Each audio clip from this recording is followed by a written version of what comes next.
বাইরে ভাই কি যুগ আসলো! কিছু কিছু মহিলারা আছে যে নিজের স্বামী রেখে অন্যের স্বামীর দিকে নজর, অন্যের স্বামীর সাথে কথা বললে খুবই ভালো লাগে। অন্যের স্বামীটা যে কী যে ভালো তার বলে বোঝাতে পারবো না। আর নিজের স্বামী খুবই খারাপ। অন্যের মহিলার স্বামী তো বলে, ভাবি আপনি কেমন আছেন, ভালো আছেন? আহারে ভাই আপনার কষ্ট বোঝে না। এটা তো আমাদের স্বামীরা বলতে পারে না। তাই অন্যের স্বামীরা সবসময় ভালো হয়। এই কারণেই অন্যের স্বামী, এই তো ওনার বাবির স্বামী দেখো না, কত সুন্দর বাবির সাথে কথা বলে, কত সুন্দর হাসে, কত কিছু কিনে দেয়। আরে এসব পামপট্টি তো ঘরের স্বামীর দিয়ে হয় না। কারণ স্বামী তো বাস্তবতা নিয়ে চলে, ছেলে মেয়ে বউ সংসার সব কিছু নিয়ে বাস্তবতা চলে। তাই স্বামীর দিয়ে হয় না। তাই অন্যের স্বামী ভালো লাগে বউগুলোর।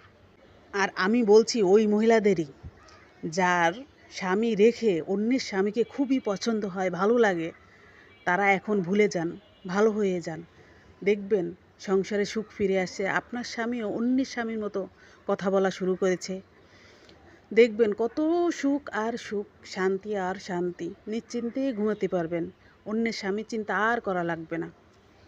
যুগ বদলে গেছে, তাই চিন্তা চেতনা আপডেট করুন।